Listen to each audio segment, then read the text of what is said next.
saat pembelajaran berlangsung. Yang kelima, peserta wajib mematikan mikrofon dan kamera saat pembelajaran sedang berlangsung. Yang keenam, peserta dapat menyalakan mikrofon saat sesi tanya jawab. Yang ketujuh, peserta juga bisa mengajukan pertanyaan melalui fitur chat. Kedelapan, peserta dianjurkan untuk mencatat materi yang disampaikan oleh narasumber. Kesembilan, harap bertanya sesuai dengan isi materi dan gunakanlah adab yang baik. Yang terakhir, jika peserta ingin meninggalkan ruang Zoom sebelum kajian selesai, silahkan izin di fitur chat. Ya, baik. Siang hari ini materi kita adalah mendidik generasi sebelum dilahirkan. Masya Allah. Insya Allah sangat-sangat bermanfaat untuk para muslimah. Untuk mempersingkat waktu, Ana langsung serahkan kepada Ustazah Halidah Kudah. Tafadhali Ustazah. Alhamdulillah, na'am, jazakallahu khairan. Musa, barakallahu fiki. Baik, bismillahirrahmanirrahim. Assalamualaikum warahmatullahi wabarakatuh. Alhamdulillahi rabbil alamin. Wassalatu wassalamu ala rasulillah wa ala alihi wa ashabihi ajma'in, amma ba'd. Allahumma anfa'na bima 'allamtana wa 'allimna ma yanfa'una wa zidna ilman. Allahumma la sahla illa ma ja'altahu sahla wa anta taj'alul hazna idza syi'ta sahla, amin ya rabbal alamin. Kaifa halukunna ummahat? Alhamdulillah alladzi bi ni'matihi tatimmus shalihat. Hari ini hari Sabtu ya, 25 Oktober 2025. Alhamdulillah kita mengadakan kegiatan kajian parenting Raudatus Shalihat. Insya Allah hari ini kita akan pertemuan perdana tentang tarbiyatul aulad, ya, tarbiyatul abna, ya. Kita akan mulai dengan materi mendidik generasi sebelum dilahirkan. Nah, ini materi Masya Allah. Jadi Ana berharap pada Allah Azza wa Jalla agar kita semua mampu untuk mengamalkan materi yang sudah didapatkan nanti insya Allah, kemudian mampu juga menyampaikan kepada orang di sekitar kita insya Allah bi'inillahi ta'ala. Dalam Islam ya ummahat, anak itu generasi itu ya disiapkan dari sebelum mereka hadir ya. Jadi dari sebelum mereka hadir. Jadi persiapan kelahiran seorang anak itu disiapkan dari sebelum mereka ada. Itu dalam Islam seperti itu. Jadi dengan dalil ya yang sering kita dengar ya dalam surah At-Tahrim ayat 6 ya, ya ayyuhalladzina amanu qu anfusakum wa ahlikum nara waquduhan nas wal hijarah. Nah, di sini hai orang-orang yang beriman ya, peliharalah dirimu dan keluargamu dari api neraka yang bahan bakarnya adalah manusia dan batu. Ya, jadi di sini dalam ayat ini ya, penafsiran dari ayat ini, sahabat Ali bin Abi Thalib ya radhiyallahu anhu mengatakan bahwa arti dari ayat ini adalah didiklah dan ajarilah mereka. Nah, mendidik mereka ini di sini generasi ini itu harus dipersiapkan dari sebelum mereka hadir di dunia. Nah, di sini kita akan membahas bagaimana cara kita menyiapkan generasi Rabbani sebelum mereka dilahirkan, ya, seperti itu. Nah, di sini ya, yang pertama adalah tuntutan bagi orang tua yang ingin memiliki anak, ya, mungkin belum punya anak, ya, atau mungkin sudah punya anak, ya, maka tuntutan untuk orang tua, ya, yang Allah dan Rasul-Nya berikan adalah menjadi pribadi yang salih dan salihah. Ya, jadi jadilah pribadi yang salih dan salihah. Jadi kalau misalkan kita ingin menyiapkan sebuah generasi, ingin menyiapkan seorang anak, maka yang harus disiapkan terlebih dahulu adalah orang tuanya, baik ayahnya maupun ibunya, ya. Jadi bukan hanya seorang ibu saja atau hanya seorang ayah saja, tidak, tapi keduanya harus mempersiapkan diri untuk menjadi pribadi yang salih dan salihah, seperti itu. Ya, bagaimana cara mempersiapkan menjadi pribadi yang salih dan salihah? Belajar, ya. Semua orang tua, ummahat, ya, kita apalagi yang sudah menikah, walaupun belum memiliki anak, maka wajib untuk belajar, terus belajar untuk memperbaiki diri dengan uh, Al-Quran was sunnah, ya, ala fahmis salaf. Jadi kita perbaiki diri kita nih, kita perbaiki amalan kita perbaiki perilaku kita perbaiki amal ibadah kita, kesolihan kita, ya, bagaimana hubungan kita terhadap Allah Azza wa Jal, ya, karena sangat berpengaruh. Orang tua yang salih dan salihah itu lebih mudah untuk mencetak generasi yang terbaik dibandingkan dengan orang tua yang tidak peduli dengan agamanya, orang tua yang tidak memikirkan tentang agamanya, dan dia tidak berusaha untuk menjadi pribadi yang saleh, seperti itu, ya. Jadi ini penting sekali ummahati fillah untuk diperhatikan, karena memang banyak sekali sekarang parenting di luar sana yang mengacu hanya kepada dunia, mengacu hanya kepada bagaimana menjadikan anak ini anak dunia. Nah, ini yang berbahaya. Jadi kita harus kembali lagi kepada Al-Quran wa Sunnah, bagaimana cara mendidik anak, bagaimana cara memperbaiki apa yang sudah ada dalam diri kita maupun pasangan kita dan anak kita nanti, seperti itu.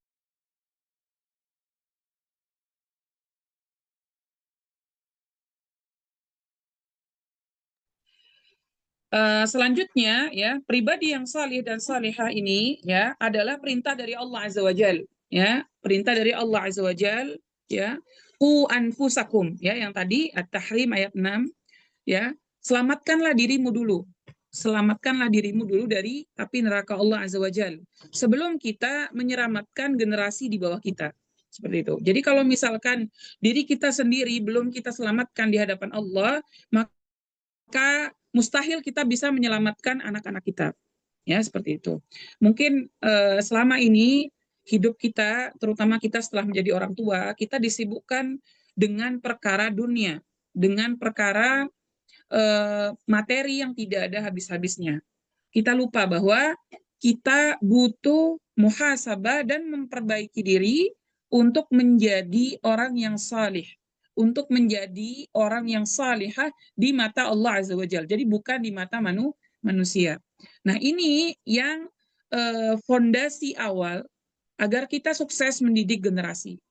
Jadi kalau misalkan kita belum sukses mendidik diri kita sendiri, maka cenderung mustahil kita mampu mendidik anak di bawah kita menjadi orang yang salihah, seperti itu, ya. Jadi fokuskan kepada diri, ku anfusakum, ya.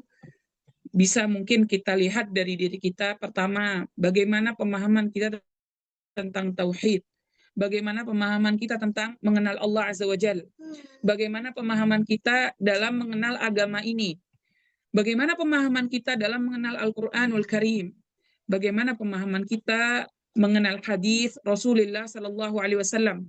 Kemudian bagaimana kondisi kita, keseharian kita sebagai muslimah, keseharian kita sehari-hari, apakah kita difokuskan dengan dunia atau kita benar-benar sedang mempersiapkan diri untuk menjadi pribadi yang salihah, seperti itu, ya. Ini harus dijadikan muhasabah setiap hari, setiap hari. Jadi agar kita tidak sampai tidak terkontrol dalam apa? Terbawa oleh arus dunia, seperti itu. Karena dunia sekarang ummahati fillah, kalau kita perhatikan, ya, dalam media sosial, ya, dalam dunia maya, ya, kita perhatikan bahwa seluruh isinya tentang dunia. Seluruh isinya hampir 98% tentang dunia. Dan kebanyakan dari kita terbawa oleh arus tersebut. Nah, ini yang berbahaya, ummahat. Akhirnya kita tidak fokus kepada diri kita lagi, kita meninggalkan Al-Quran was sunnah dengan perlahan.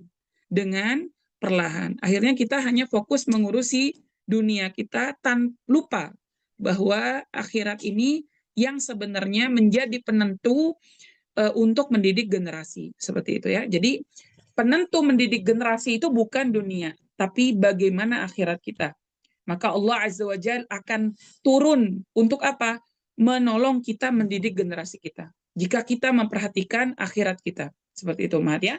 Jadi kalau misalkan kita sekarang merenungi diri kita sendiri, fokus kepada diri kita masing-masing, maka akan diketahui di situ berapa persen hati kita terisi dunia dan berapa persen hati kita rindu dengan surga Allah Azza wa Jalla dan rindu untuk terus beramal saleh, seperti itu ya. Ini yang menjadi barometer kita sebagai orang tua ya. Jadi kalau misalkan kita setiap hari dunia terus yang ada di pikiran kita ya, entah itu di perilaku kita, di pembicaraan kita, kemudian di pikiran kita, maka sulit untuk kita membentuk generasi di bawah kita ini menjadi orang-orang akhirat, untuk anak-anak akhirat ya.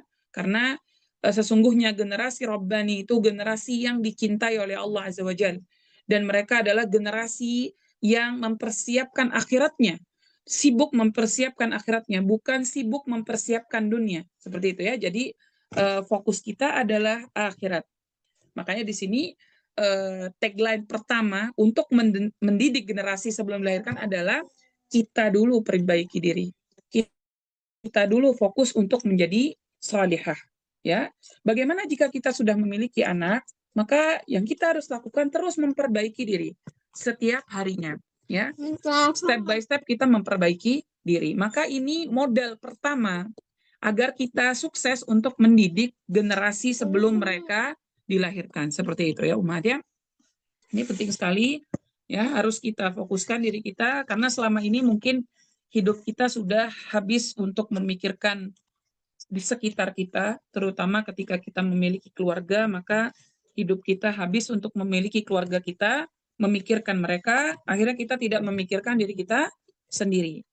Makanya fokus mikirin diri dulu, fokus dalam tanda petik di sini muhasabah, bagaimana kondisi hati kita, bagaimana kondisi amal kita, bagaimana hubungan kita dengan Allah Azza wa Jalla, seperti itu. Itu jadi fokus inti yang pertama yang harus kita perhatikan ya, agar kita mampu untuk mendidik generasi sebelum dilahirkan, seperti itu ya. Nah, yang pertama itu. Kemudian yang kedua, ya ummahat, yang harus dilakukan ketika kita ingin mendapatkan generasi ya, mendidik generasi sebelum mereka dilahirkan adalah berdoa kepada Allah Azza wa Jalla ya, berdoa. Jadi setelah kita memantaskan diri untuk menjadi seorang istri dan seorang ibu, yang kedua adalah berdoa ya, berdoa. Jadi ketika orang-orang musyrik ya dari Taif ya, mungkin Antuna tahu semua ceritanya ya, menolak seruan Nabi Shallallahu Alaihi Wasallam ya. Jadi ketika Nabi Shallallahu Alaihi Wasallam mengajak mereka untuk masuk Islam, mereka menolaknya ya, bahkan melempari Rasul Shallallahu Alaihi Wasallam dengan batu ya, kemudian mencaci beliau. Nah, di sini ya, para malaikat ya, malaikat penjaga gunung pada saat itu menawarkan kepada Rasul Shallallahu Alaihi Wasallam untuk menimpakan 2 bukit Akhbasi ya, untuk menimpakan 2 bukit di Mekah. Nah, kepada orang-orang Taif. Lalu apa yang dilakukan Rasulullah Shallallahu Alaihi Wasallam? Rasul Shallallahu Alaihi Wasallam yang berhati lembut ini menjawab ya, seruan dari para malaikat ini, yaitu apa? Aku berharap semoga Allah mengeluarkan dari tulang sulbi mereka hamba yang menyembah Allah, hamba yang menyembah Allah semata dan tidak menyekutukannya dengan apapun ya. Jadi ini doa dari Nabi Shallallahu Alaihi Wasallam kepada penduduk Taif pada saat itu ya. Subhanallah ya, maha suci Allah Azza wa Jalla, Allah mengabulkan doa Nabi Shallallahu Alaihi Wasallam sehingga penduduk Taif, anak-anak mereka itu berbondong-bondong masuk Islam dalam kondisi anak-anak seperti itu ya. Jadi ketika mereka dalam dalam sulbi ayahnya itu sudah didoakan oleh Rasul Shallallahu Alaihi Wasallam agar mereka menjadi orang-orang yang bertauhid. Nah, ini dikabulkan oleh Allah Azza wa Jalla sehingga ini adalah pedoman dari Rasul Shallallahu Alaihi Wasallam kepada kita untuk berdoa, untuk berdoa. Jadi Nabi Muhammad SAW itu memberikan petunjuk agar kaum muslimin ya melakukan hal-hal yang menghasilkan kemaslahatan bagi anak-anak mereka pada masa mendatang. Jadi jangan sampai kita berdoa untuk anak kita setelah anak kita sudah ada di dunia. Ini keliru ya. Jadi doalah walaupun masih single, doa untuk mendapatkan anak yang saleh, doa untuk mendapatkan anak yang salihah seperti itu. Itu disiapkan dari sebelum menikah seperti itu ya. Baik. Selanjutnya doa yang dianjurkan dalam Islam ya, yang wajib dibaca oleh kaum muslimin ya ketika berjima ya. Nah, di sini wajib untuk berdoa ya agar keturunan kita dilindungi dari syaitan ya. Doanya bismillah Allahumma jannibna syaitan wa jannibis syaitana ma razaqtana. Ya, dengan menyebut nama Allah, ya Allah, jauhkanlah kami dari syaitan dan jauhkanlah syaitan dari anak yang engkau anugerahkan kepada kami. Masya Allah ya, doanya bagus banget ya. Nah, ini harus diamalkan. Ini bentuk kita mendidik generasi sebelum mereka dilahirkan, yaitu dengan doa. Doa ya ketika kita berhubungan. Nah, di sini ketika lahir ya anak, karena setelah kita berdoa seperti ini, maka syaitan tidak akan dapat mengganggunya selamanya. Itu ya redaksi hadisnya. Nah, di sini hadis muttafaqun alaih. Nah, dalam hadis ini ummahati fillah, kalau kita perhatikan ya permulaan ya yang kita lakukan dalam memulai generasi yaitu dengan bersifat rabbani ya, bersifat rabbani, jadi bukan bersifat syaitani ya, seperti itu. Ini penting sekali dan ini sangat perlu diperhatikan ya kepada kita terutama yang sudah menikah. Nah, ini hubungan yang dilakukan dengan doa ini, maka hubungan ini berlandaskan karena ketakwaan kepada Allah, takutnya kita kepada Allah Azza wa Jal, dan kita melindungi diri kita, menjaga hak kita dan martabat kita dari apa? Dari perzinahan. Ya, makanya kita melakukan hubungan yang halal seperti itu. Nah, dan dengan izin Allah Azza wa Jal, nanti anak yang lahir dari hasil doa ini, maka dia tidak akan diganggu oleh syaitan seperti itu ya.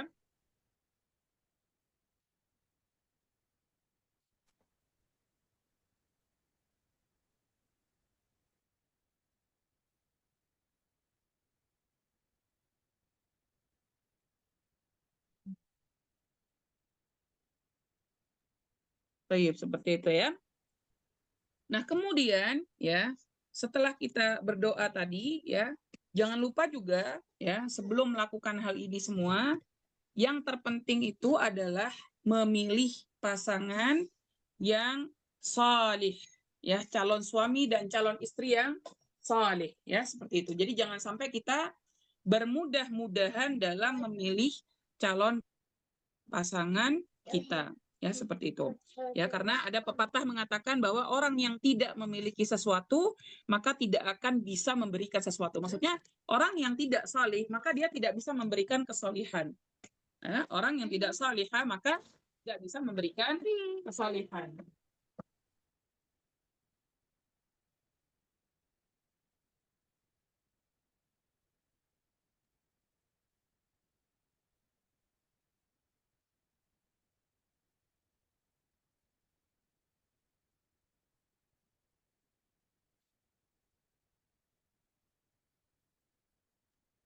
Baik, kita lanjutkan.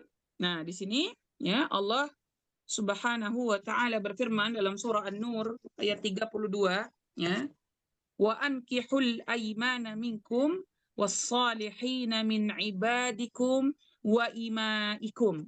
Ya, dan nikahkanlah orang-orang yang sendirian di antara kamu dan orang-orang yang layak menikah dari hamba-hamba sahayamu yang lelaki dan hamba sahayamu yang perempuan. Ya, jadi wajib kita perhatikan masalah ini, ummahat. Wajib kita perhatikan masalah ini untuk memilih pasangan yang tepat, untuk memilih pasangan yang sekufu dengan kita, seperti itu. Ya, kita wajib memilih pasangan yang tepat. Nah, di sini dikatakan ya, disampaikan juga dalam hadis ya oleh Rasulullah Shallallahu Alaihi Wasallam, ya, takhayyaru linutafikum wankihu akfa'a wa ankihu ilaihim. Pilihlah untuk benih kalian, menikahlah dengan orang-orang yang sepadan dan nikahkanlah di antara sesama mereka, seperti itu ya. Jadi ini dalil yang jelas bahwa kita wajib memilih pasangan yang salih, ya, wajib memilih pasangan yang salih, seperti itu. Nah, ini cara kita mendidik generasi sebelum dilahirkan, ya. Kemudian yang selanjutnya, berdoa untuk anak ketika mereka masih berupa nutfah. Jadi mereka sudah di dalam kandungan, sudah dalam kondisi hamil, tapi masih nutfah, ya. Nutfah itu berarti dia masih tingkatan pertama, ya. Nah, di sini dalilnya adalah cerita dari Abu Talhah, ya, berada di luar rumah. Ketika beliau berada di luar rumah, anaknya yang sedang sakit keras di rumah menghembuskan nafas terakhir. Namun saat Abu Talha pulang, istrinya Ummu Sulaim tidak segera memberitahukan kematian anaknya dan tidak memperlihatkan tanda-tanda kesedihan. Sebaliknya dia berdandan dan mempersiapkan makan malam untuk suaminya. Abu Talha pun langsung menyantap hidangan makanan malamnya dan menyetubuhi istrinya. Nah, setelah semua berlangsung, barulah Ummu Sulaim menceritakan kepada suaminya dengan pendekatan spiritual yang cerdas. Ya, ditanyakan di situ, sesungguhnya bagaimana jika ada pemilik yang mengambil miliknya, seperti itu ya. Baru di situ Ummu Sulaim memberitahu Abu Talha bahwa anaknya meninggal dunia. Jadi diberikan kepada Allah Azza wa Jal, ya, titipannya sudah diambil oleh Allah Azza wa Jal. Nah, pagi harinya Abu Talha mendatangi menemui Rasulullah Sallallahu Alaihi Wasallam dan menceritakan semua yang terjadi antara dirinya dengan Ummu Sulaim. Rasul Sallallahu Alaihi Wasallam mendoakan keberkahan bagi keduanya. Kemudian beliau bersabda, semoga Allah memberkahi malam kalian berdua. Nah, akhirnya biidnillahi ta'ala, dengan doa tersebut, ya, mereka berdua dikaruniai seorang bayi yang diberi nama Abdullah oleh Nabi Shallallahu Alaihi Wasallam. Jadi diberi nama Abdullah. Nah, berkat doa ini, ya, anak ini tumbuh dewasa, kemudian menikah, dan Abdullah ini dikaruniai 9 anak yang semuanya hafidz Quran, masya Allah. Jadi ini berkat dari doa Nabi Shallallahu Alaihi Wasallam, ya, seperti itu. Nah, dari kisah ini, ya, bisa kita ambil pelajaran bahwa doa itu juga dilakukan ketika mereka masih berupa nutfah, masih berupa nutfah, ya, seperti itu. Nah, ini merupakan bukti, ya, bahwa Islam sangat memperhatikan janin yang ada di dalam rahim seorang ibu, ya, dengan doa tadi, ya. Pertama doa, kemudian apalagi yang diperhatikan adalah nafkah, nafkah, ya. Ini penting sekali diperhatikan, terutama ketika kehamilan. Nafkah yang diperhatikan adalah bukan hanya tentang gizinya, bukan hanya tentang kandungan proteinnya, karbohidratnya, dan seterusnya, vitaminnya, ya. Yang diperhatikan adalah harta yang halal dan harta yang baik yang masuk ke dalam perut ibu dan anak ini, ya, untuk menyiapkan generasi yang sholihah, seperti itu, ya. Maka ini penting sekali ummahat untuk kita perhatikan, terutama masalah harta, ya, harta yang masuk ke dalam diri kita dan harta yang masuk ke dalam bayi kita, janin kita ya, ini diperhatikan. Harus yang halal dan yang baik. Jadi jangan sampai kita bermudah-mudahan dalam memakan harta syubhat atau apalagi harta yang haram. Nah, ini sangat berpengaruh dan mempersulit ya dalam kita mendidik anak kita. Ya, sulit untuk mereka menjadi generasi yang saleh karena sudah dimulai dengan harta yang syubhat atau harta yang haram. Nah, ini perlu diperhatikan dan perlu untuk dimuhasabah ya, untuk dimuhasabah. Karena sekarang ummahatifillah ya bisa kita lihat bahwa di zaman ini, di zaman modern ini, di zaman digital ini, harta yang halal dan baik dan harta yang syubhat, yang haram itu bercampur. Makanya kita harus sangat jeli untuk melihat mana yang harta halal dan baik dan mana yang harta yang haram. Dan ini bisa didapat ilmu ini dengan belajar, belajar. Jangan hanya kita mengandalkan katanya, tapi tetap benar-benar harus belajar. Kita harus paham bahwa harta kita sehari-hari ini adalah harta yang halal kah atau harta yang syubhat atau bahkan yang haram. Dan ini diperhatikan karena ini sangat berpengaruh dalam kita mendidik anak kita sebelum mereka lahir. Kemudian terkait nafkah ini ya, walaupun misalkan ada seseorang yang wanita yang ketika hamil dia ditalak oleh suaminya, maka suami tetap memiliki kewajiban untuk memberikan nafkah kepada istri tersebut selama masa kehamilannya, seperti itu ya. Nah, ini bentuk perhatian Islam terhadap wanita yang hamil. Ya, ini bentuk perhatian Islam kepada generasi Rabbani. Ya, jadi walaupun diceraikan oleh suaminya, maka tetap dia bisa mendapatkan nafkah. Jadi dia wajib mendapatkan nafkah dari suaminya selama dia hamil itu, karena anak yang dikandungnya adalah anak suaminya itu, ya seperti itu. Nah, baik. Maka dalil ya yang membahas tentang hal ini dalam surah At-Talaq ayat 6, wa in kunna ulati hamlin fa anfiqu alaihinna hatta yadha'na hamlahun. Jadi dan jika mereka istri-istri yang sudah ditalak itu sedang hamil, maka berikanlah kepada mereka nafkahnya hingga mereka bersalin. Ya jelas sekali ya. Ayatnya gamblang dan mudah untuk kita pahami seperti itu. Baik. Kemudian perhatian yang lain ya yang diberikan oleh Islam kepada bayi ialah ibu wajib menjaga bayi tersebut dari hal-hal yang membahayakan kesehatan bayi tersebut selama di dalam rahim ibunya. Seperti itu. Maka dalam Islam ya ibu yang sedang hamil ya jika dia khawatir tentang kesehatan janinnya, dia diperbolehkan untuk tidak berpuasa pada bulan Ramadan ya seperti itu. Jadi sebegitu besarnya ya Islam mempersiapkan generasi sebelum dia dilahirkan. Ya sampai banyak rukhsah yang diberikan kepada ibu hamil terutama ketika di bulan Ramadan ya. Itu banyak rukhsah yang diberikan karena menyangkut kesehatan janin tersebut seperti itu. Nah, posisinya sama seperti orang yang sakit atau musafir ya seperti itu. Bahkan ada sebagian ulama yang membebaskan ibu hamil dalam berpuasa dan membayar kafarat. Nah, seperti itu. Jadi ini beberapa pendapat para ulama seperti itu.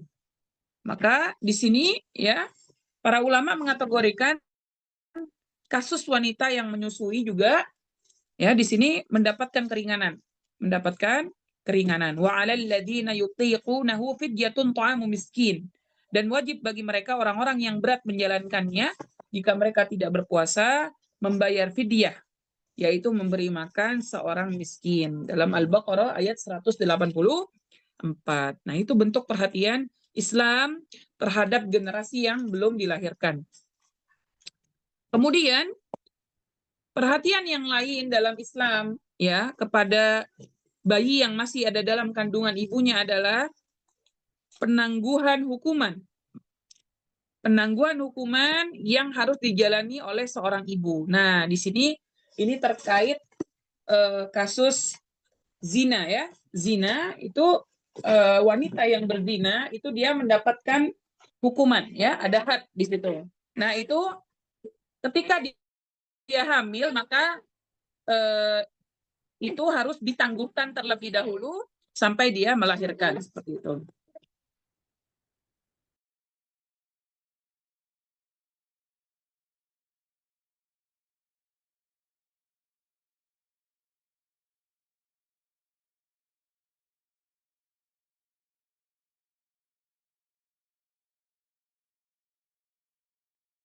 Baik, kita lanjutkan.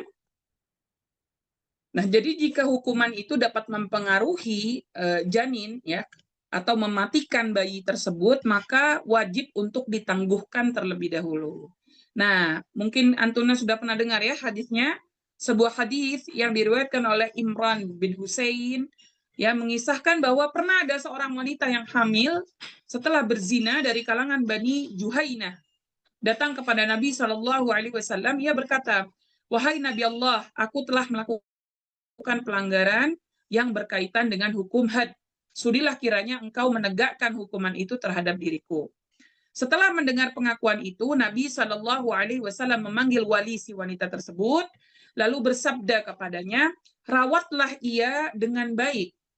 Bila ia telah melahirkan, bawalah kepadaku kembali. Masya Allah ya. Jadi selembut itu ajaran Islam itu ya, walaupun kepada orang yang melakukan dosa besar seperti itu. Karena di sini berkaitan dengan janin, ya, bayi yang tidak memiliki dosa, ya, seperti itu.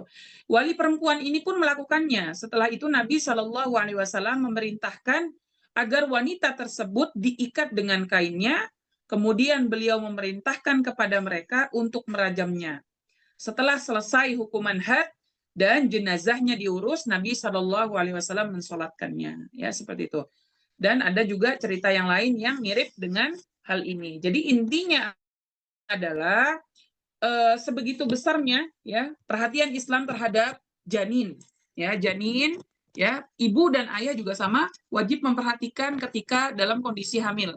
Terutama ibu jangan melakukan sesuatu yang membahayakan janin, dan ini dosa ya. Jadi ini termasuk dosa besar ketika kita melakukan sesuatu yang membahayakan janin seperti itu.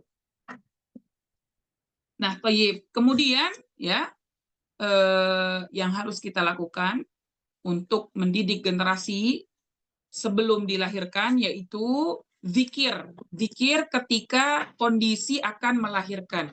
Nah, ini ya, ini kondisi krusial ya, kondisi yang sangat penting bagi seorang ibu terutama ya, dan ini kondisi yang mengkhawatirkan.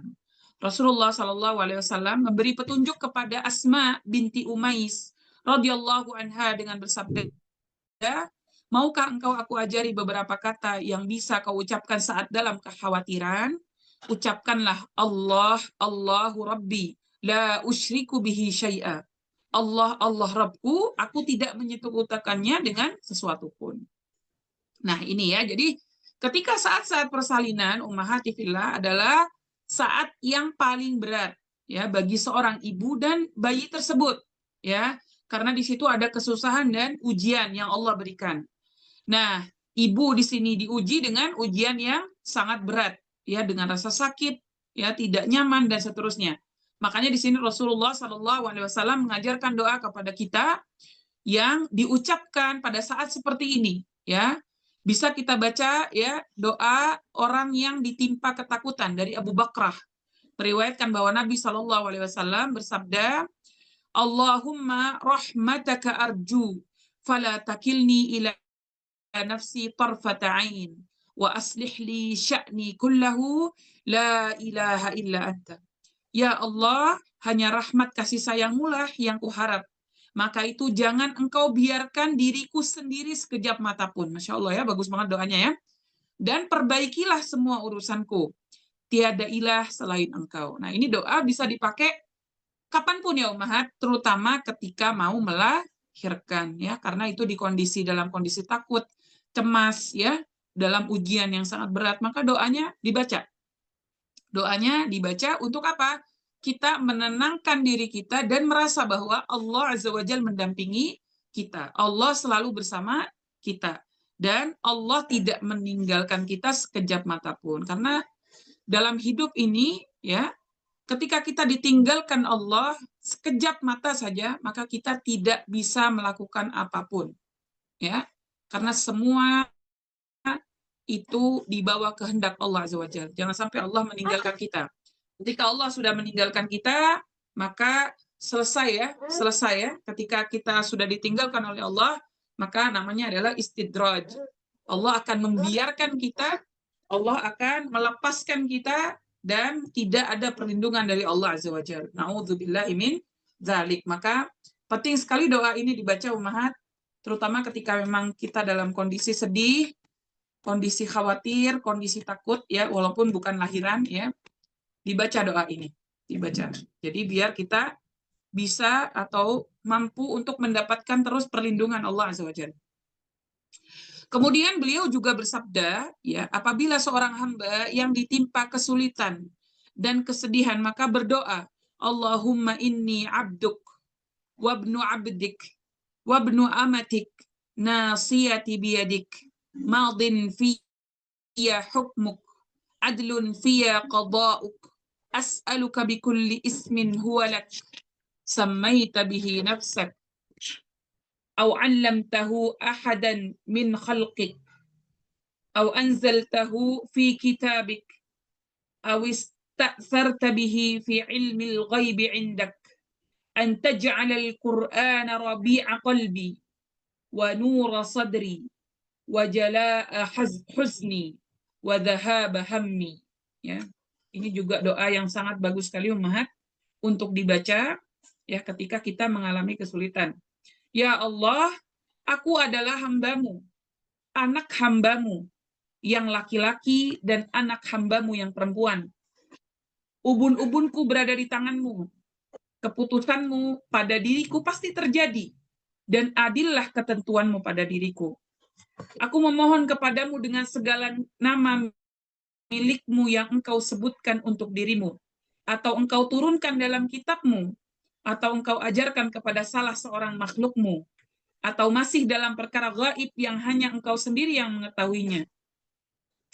Jadikanlah Al-Quran penyejuk hatiku, cahaya penglihatanku, pembebas kesedihanku, dan pengusir kegelisahanku.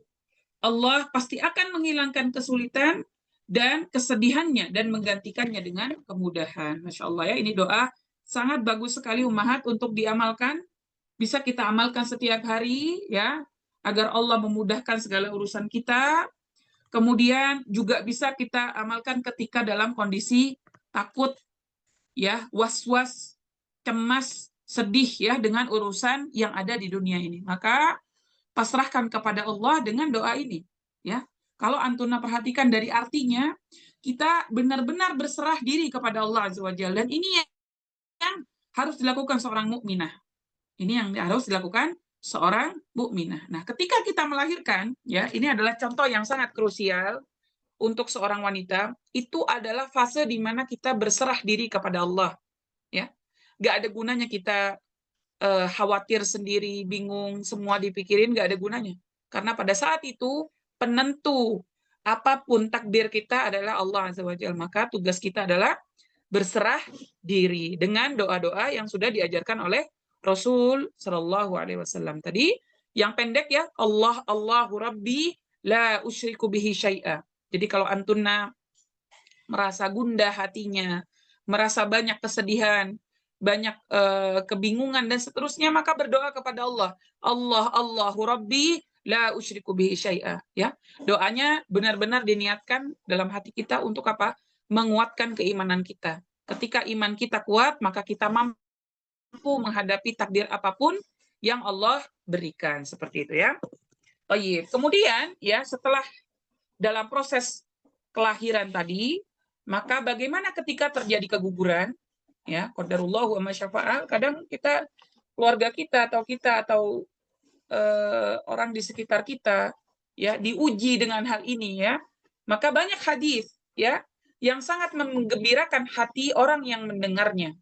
Antara lain hadis dari Mu'adz bin Jabal pernah menyampaikan bahwa Rasulullah Shallallahu Alaihi Wasallam bersabda, "Walladzi nafsi biyadih, inna sikta la yahurru ummahu bisararihi ilal jannah idah tasabtah."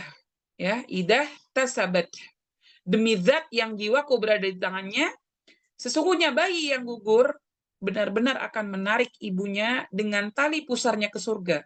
Bila ibunya rela dengan itu. Artinya apa? Ibunya bersabar dengan kehilangan anaknya.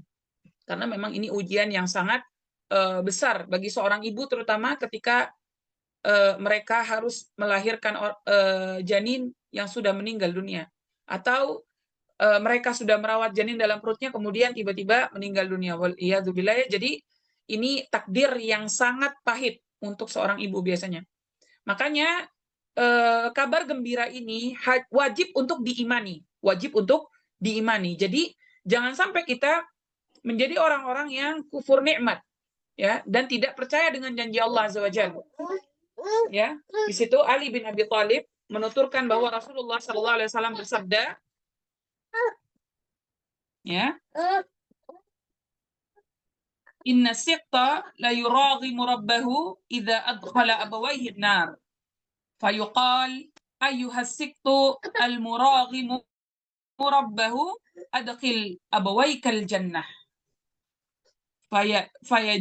Fayajurruhuma bisararihi hatta yudkhilahuma al-jannah. Ya, sesungguhnya bayi yang gugur benar-benar akan memprotes Robnya bila kedua orang tuanya dimasukkan ke dalam neraka. Hingga dikatakan kepadanya, wahai bayi yang gugur, yang memprotes Robnya, masukkanlah kedua orang tuamu ke dalam surga. Ia pun menarik keduanya dengan tali pusarnya untuk dimasukkan ke dalam surga. Masya Allah, ya, ini janji Allah Azza wa Jalla kepada orang-orang, ya, terutama orang tua yang diuji dengan keguguran tadi, ya, atau meninggalnya janin, seperti itu. Ya, jadi makna dari yuraghimu rabbahu artinya di situ marah. Bayi itu marah, menentang, ya. Dia datang kepada dalam keadaan marah karena ayah dan ibunya dimasukkan ke dalam neraka, seperti itu, ya. Jadi Islam itu sangat memperhatikan, ya, manusia itu walaupun mereka masih berupa janin, itu mereka sudah memiliki hak seperti itu, ya. Ini Masya Allah, ya, kita lahir dalam agama yang sangat indah, ya Ummahat, ya. Karena agama ini, ya, benar-benar memuliakan manusia dari semenjak mereka nutfah, dari semenjak mereka belum dilahirkan ke dunia ini. Mereka sudah punya hak. Untuk apa? Tadi salah satunya adalah apa? Dia bisa menarik orang tuanya untuk masuk ke dalam surga Allah Azza wa Jalla walaupun dia tidak terlahir ke dunia, seperti itu. Ya, ini penting sekali, Masya Allah, faidah yang bisa kita ambil di sini bahwa kesabaran orang-orang yang ditinggalkan oleh anaknya, ya, karena ujian dari Allah Azza wa Jalla, ya, dengan kematian janin, maka ada janji Allah yang sangat menggembirakan untuk para orang tua, seperti itu, ya.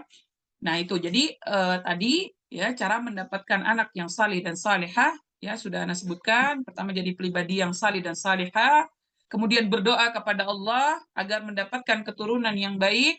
Ini dimulai dari ketika mereka di sulbi ayahnya, jadi berarti sebelum nikah, ya, kemudian ketika menikah, ya, ketika berhubungan, kemudian ketika hamil, ya, ini terus didoakan, ya, anak itu didoakan. Kemudian tadi memakan harta yang halal dan baik, ya. Kemudian yang terakhir adalah apa? Menjaga kehamilan sampai proses kelahiran, seperti itu, ya. Itu cara kita, ya, untuk bertanggung jawab di hadapan Allah dalam mendidik generasi sebelum dilahirkan, ya. Terutama yang terpenting sekali adalah kita memantaskan diri untuk menjadi orang tua yang salihah sehingga kita mampu untuk mendidik generasi yang rabbani, seperti itu, ya. Hadza wallahu a'lam bishawab. Ana kembalikan kepada moderator, tafadhali. Taib, Masya Allah, jazakillah khairan Ustazah Halidah Kudah atas materinya yang luar biasa. Insya Allah sangat-sangat bermanfaat bagi ummahat yang ada di sini, baik yang sudah memiliki anak maupun belum memiliki anak. Masya Allah, semoga kita semua bisa menjadi orang tua yang bisa mempersiapkan anak-anak kita untuk menjadi generasi Rabbani. Amin, Allahumma amin. Selanjutnya Ana lanjutkan kepada sesi tanya jawab. Silahkan kepada ummahat yang hadir di sini untuk bertanya sesuai materi. Boleh raise hand ataupun menuliskannya di fitur chat. Tafadhol.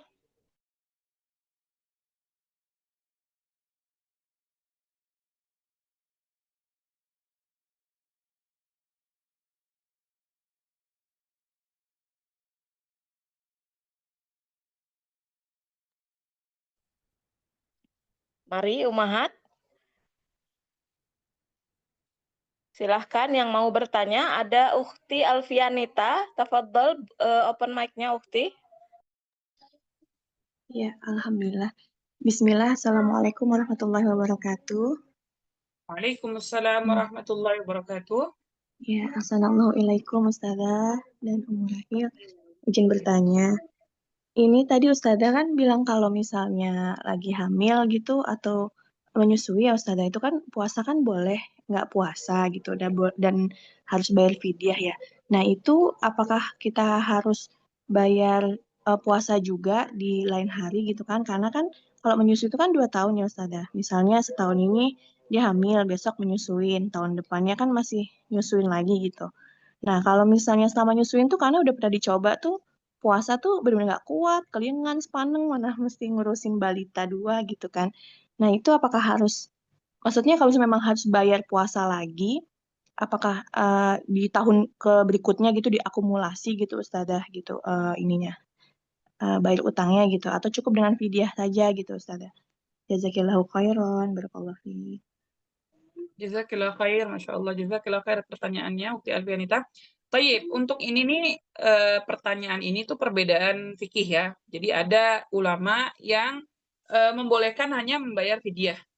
Ya, jika kita tidak mampu membayar puasa maksudnya ya. Jadi kalau misalkan nih, kita sudah menyusui 2 tahun, kemudian kita sudah membayar fidyah.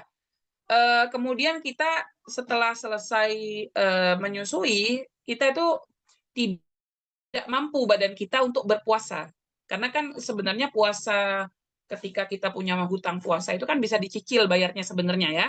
Jadi misalkan gini, dijadikan dawam misalnya Senin dan Kamis seperti itu. Seperti itu. Jadi Senin dan Kamis misalnya dijadikan puasa Senin dan Kamis, tapi dijadikan untuk puasa membayar hutang. Nah itu boleh gitu. Jadi nggak harus kayak misalkan hutang 30 hari, bayar langsung 30 hari berturut-turut itu apa namanya lebih baik sebenarnya, cuman boleh dicicil seperti itu. Tapi kalau misalnya nggak mampu untuk membayar, misalnya 2 tahun berarti kan 60 hari. Maka fidyah insya Allah sudah cukup gitu ya. Jadi tergantung kondisi orang-orangnya gitu ya. Kadang ada orang yang mampu untuk membayar hutangnya, walaupun hutangnya sampai misalnya dia 4 tahun berturut-turut menyusui misalnya atau melahirkan dan menyusui, dia bisa membayar gitu hutang tersebut, maka bayar gitu. Jadi yang tahu kapasitas diri kita kan kita gitu ya. Seperti itu. Wallahu a'lam bishawab. Barakallahu fiik. Masya Allah, Ustazah boleh nanggapan sedikit Ustazah?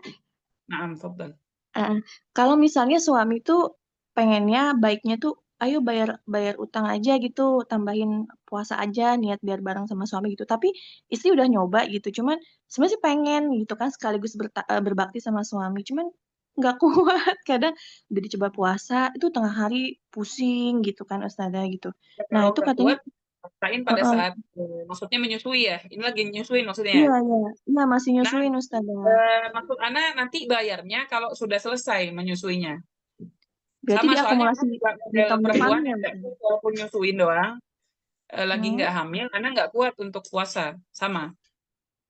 Jadi Berarti diakumulasi di tahun depannya ya bayar. Ustaz? Naam sahih, kalau anti sudah selesai nih tugas negaranya nih, menyusui sudah, Hmm. melahirkan sudah, tafadhali dibayar, boleh dibayar. Maksudnya kalau anti dalam posisi kemampuan fisik ya, kan fisik ini ya, tergantung fisiknya puasa itu. Apakah Hmm. mampu atau tidak, maka bayar fadhal. Kalau apalagi kalau ada penyemangat nih suami nih, jadi penyemangat untuk nemenin. Misalnya beliau puasa sunnah, anti puasa wajib untuk membayar hutang. Lah Sabi ini Masya Allah ini bagus, malah apa ya, Insya Allah jadi cara kita untuk mendekatkan diri kepada Allah dan apa ya namanya, untuk berusaha ya untuk mendapatkan amal yang paling terbaik seperti itu. Wallahu a'lam Gitu. bishawab.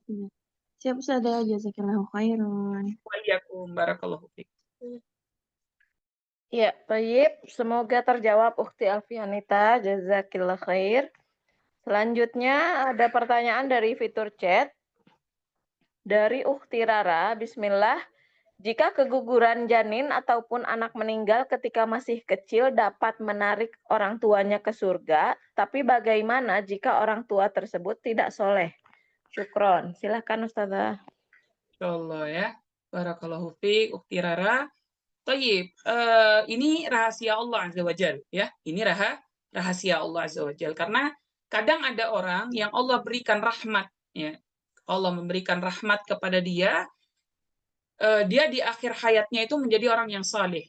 Ya, jadi makanya kita itu nggak boleh ngejudge orang nggak soleh atau soleh, nggak boleh. Jadi sesuai zahir aja, kalau baik ya baik, khair yang nggak baik jangan berlebihan, kayak maksudnya kita bilang oh ini nggak soleh, jangan kayak gitu. Karena apa? Ada hadis ya yang mengatakan bahwa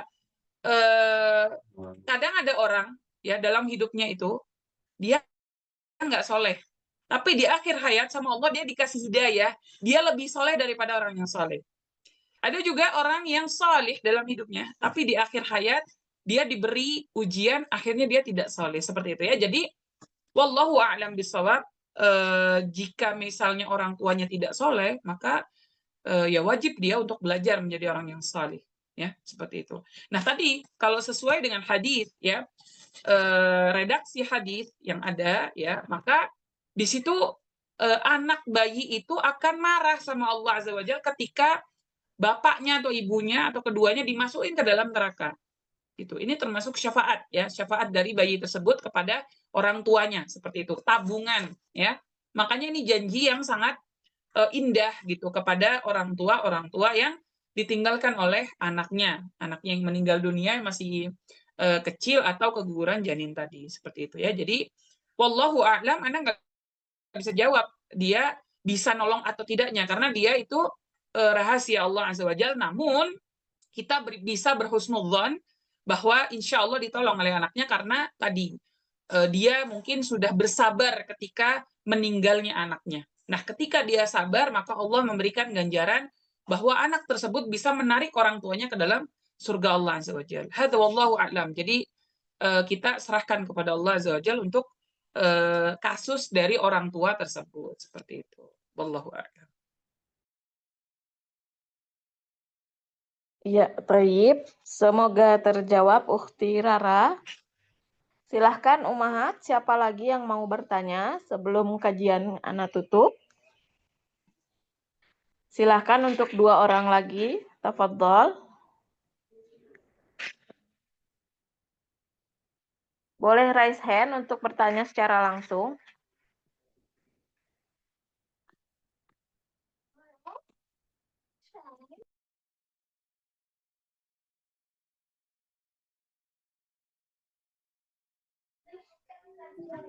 Baik, sepertinya sudah tidak ada yang mau bertanya, Ustazah. Assalamualaikum Ustazah. Iya. Waalaikumsalam warahmatullahi. Dengan siapa, Ukti? Ya, dengan Ummu Azam Ustazah mau tanya. Taib, silahkan Ummu Azam. Nah, tadi sempat disampaikan bahwa misalnya kalau yang wanita hamil tadi yang dia hasil dari berzina, maka kan itu apa namanya? Tadi kayaknya ada di bahas ya, nasabnya tuh tidak pada bapaknya ya, atau gimana tadi kurang jelas. Jadi yang mau ditanya gini Ustazah, ini pernah dengar dari sepupu bahwa itu kalau seandainya anak tersebut hasil dari misalnya tidak di luar dari pernikahan gitu kan. Si perempuannya itu hamil terus tunggu sampai melahirkan baru menikah ya gitu ya Ustazah. Nah, itu waktu itu sepupu ini punya keponakan yang dia hamil tidak apa menikahnya itu tidak setelah si keponakannya lahiran. Jadi dinikahkan dalam kondisi hamil gitu Ustazah.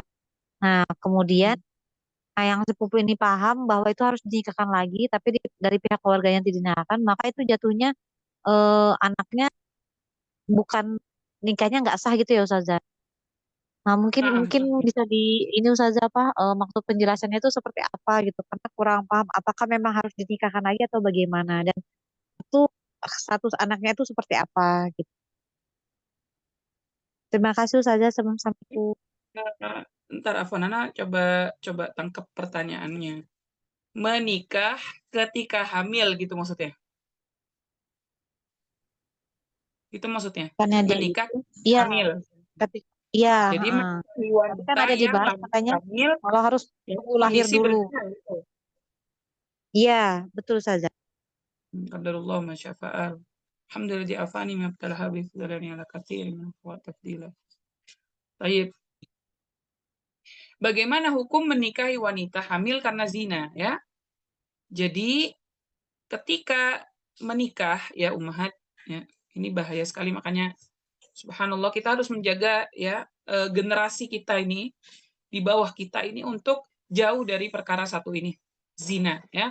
Karena zina ini ummahat sangat merugikan sekali dari sisi dunia maupun di akhirat seperti itu ya. Jadi ini wajib untuk menjadi perhatian kita semua, terutama kita yang memiliki anak ya.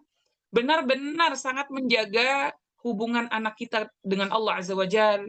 Kemudian bagaimana akhlak dan adab anak kita ya, agar terhindar dari satu dosa besar ini. Dosa besar yang menjadi sekarang terbiasa. Akhirnya apa? Kebiasaan. Jadi biasa untuk menikah dalam kondisi hamil dan itu hasil berzina. Nauzubillahi min dzalik. Maka di sini apa namanya? Yang harus dilakukan ya dalam syariat yang sudah diatur ketika wanita yang berzina dan laki-laki yang berzina di sini dia menikah, yang pertama adalah dia bertaubat ya. Berzina tersebut bertaubat ya dengan sungguh-sungguh kepada Allah Azza wa Jalla karena ini dosa besar. Jadi wajib taubatan nasuha oleh keduanya ya. Seperti itu. Nah, yang kedua ya wajib untuk kosong rahimnya. Wajib untuk kosong rahimnya. Jadi baru boleh dinikahi. Jadi kalau wanita yang lagi hamil kemudian dia bertaubat kepada Allah Azza wa Jal, tapi dia maksudnya ada bayi di situ, maka tidak boleh dinikahi dulu. Harusnya ya. Jadi tidak boleh dinikahi dulu. Seperti itu. Maka ketika misalkan sudah menikah, maka wajib menikah ulang berarti. Ya, wajib menikah ulang. Jangan sampai tidak menikah lagi. Karena jatuhnya hukumnya seperti berzina. Ya, seperti berzina. Ya, jika nekat nikah nih ya dalam kondisi hamil, maka walaupun mereka tahu ya itu haram tapi tetap dilakuin, maka pernikahannya tidak sah, hukumnya batal. Hukumnya batal. Nah, maka ketika hukumnya batal, ketika mereka melakukan hubungan suami istri, maka hukumnya jadi zina. Jadi ini zina terus-menerus. Waliyatubillah. Bahaya sekali ya. Bahaya sekali. Nah, ketika di kondisi seperti ini, maka wajib untuk bertaubat kepada Allah dan pernikahannya wajib diulang. Wajib diulang. Setelah apa? Setelah selesai ya, maksudnya udah lahiran dengan 1 kali haid. Ya, dari hubungan badan yang terakhir atau setelah melahirkan. Jadi intinya itu hukumnya. Seperti itu. Nah, bagaimana status anak hasil zina? Itu jelas sekali ya kalau kita merujuk kepada hadis ya Nabi Shallallahu Alaihi Wasallam, anak dinasabkan kepada pemilik ranjang, sedangkan laki-laki yang menzinai hanya akan mendapatkan kerugian. Maksudnya apa? Firash ya, ranjang di sini maksudnya adalah istri. Jadi perempuannya. Jadi anak tersebut dinasabkan kepada perempuannya. Jadi kalau misalkan dia laki-laki, anaknya Fulan namanya. Berarti Fulan bin Fulanah. Gitu ya. Gitu. Jadi naudzubillah min dzalik, tapi kayaknya agak susah ya orang akan mengakui hal ini karena memang ini sebuah aib. Makanya penting sekali ummahat kita menjaga anak keturunan kita, keluarga besar kita untuk terjauh dari zina. Seperti itu. Iya, seperti itu. Jadi itu penjelasan dari agama kita terkait tentang orang yang berzina dan menikahi dalam kondisi hamil. Laptop jangan dihidupkan. Seperti itu. Wallahu a'lam bishawab. Syukron Ustazah. Afwan. Semoga terjawab Ummu Azam. Selanjutnya ada pertanyaan dari fitur chat lagi. Masih dari Ukhti Rara. Ustazah, apakah boleh bertanya lagi? Bagaimana jika kita sudah berusaha untuk menjadi orang tua yang solihah, tapi diberikan ujian kesabaran dengan belum diberikan anak di dunia? Apakah ada syafaat seperti ditinggalkan anak yang keguguran? Jazakillah khairan. Silakan. Jazakillah khairan wa barakallahu fiik. Kita doakan ummahat ya, semoga Ukhti Rara ini Allah segera berikan qarib ya, Allah segera berikan keturunan biidznillah taala. Semoga Allah mudahkan urusannya dan semoga Allah mudahkan untuk mendapatkan generasi yang saleh. Insyaallah, amin. Nah, bagaimana kalau misalkan kita belum punya anak? Ikhtiar. Ya, ikhtiar. Kita pertama dulu selain kita berdoa kepada Allah Azza wa Jalla, yang kedua adalah ikhtiar. Ikhtiarnya apa? Kita mencari sebab mengapa kita tidak memiliki anak nih.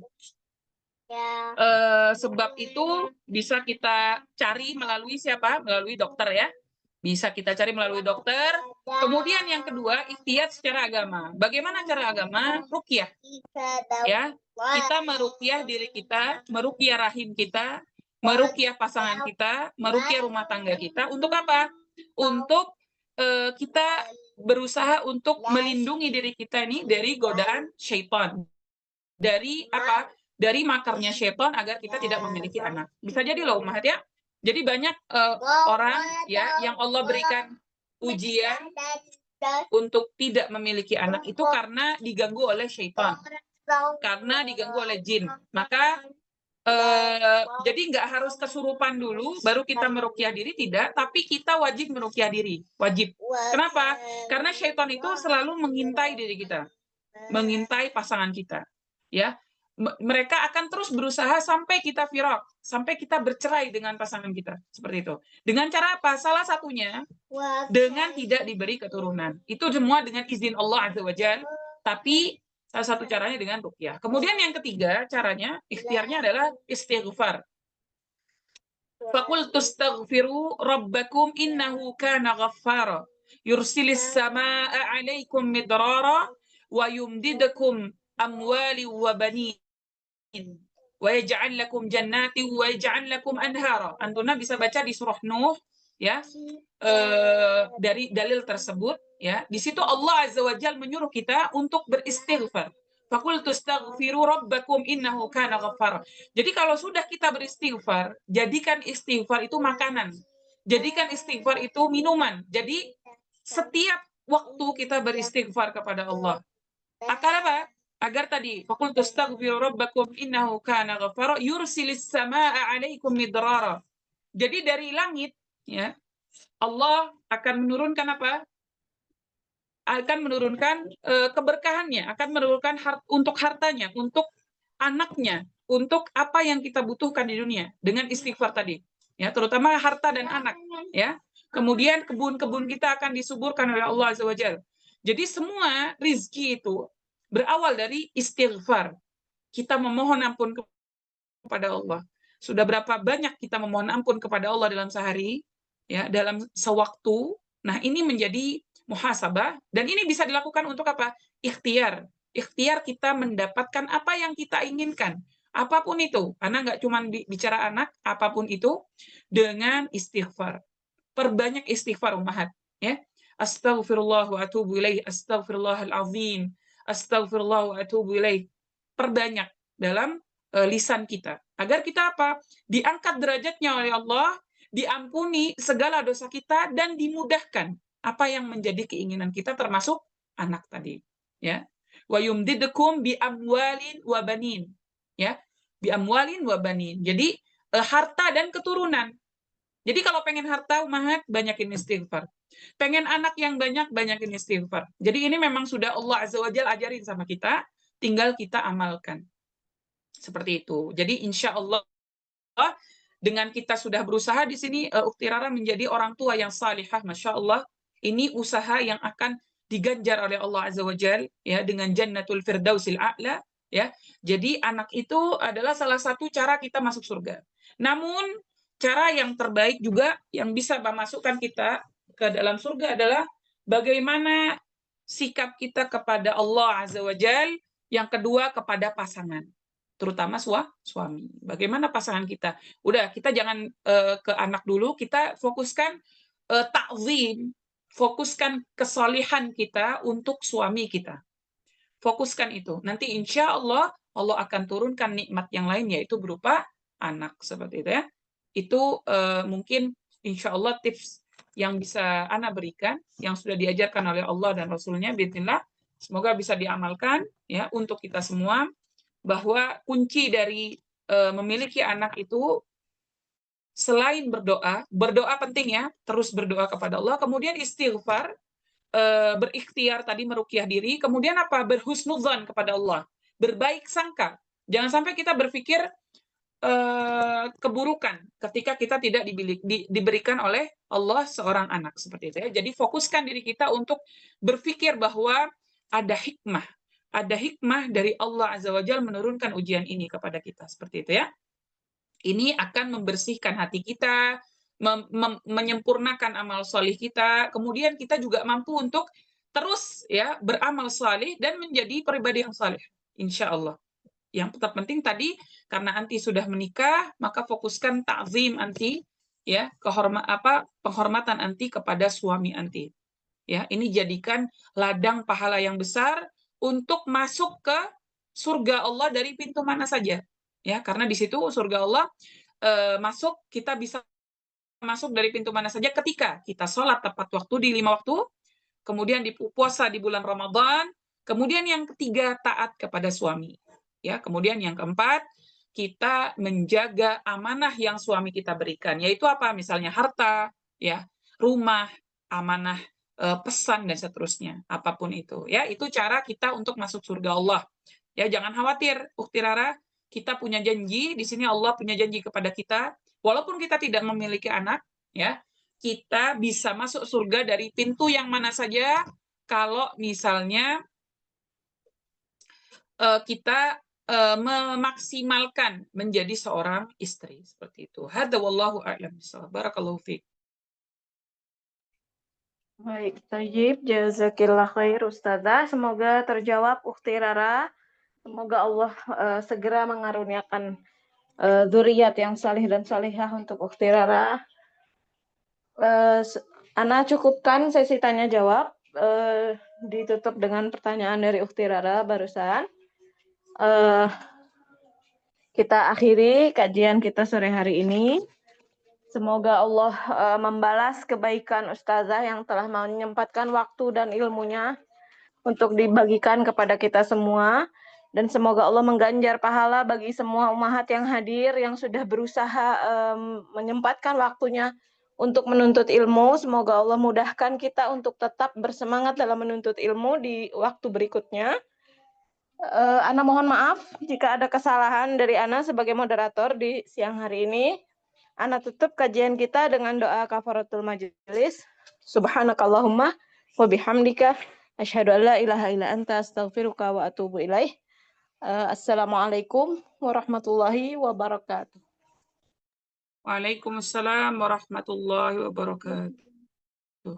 Jazakumullah khair, ahsanul jazaa ummahati fillah.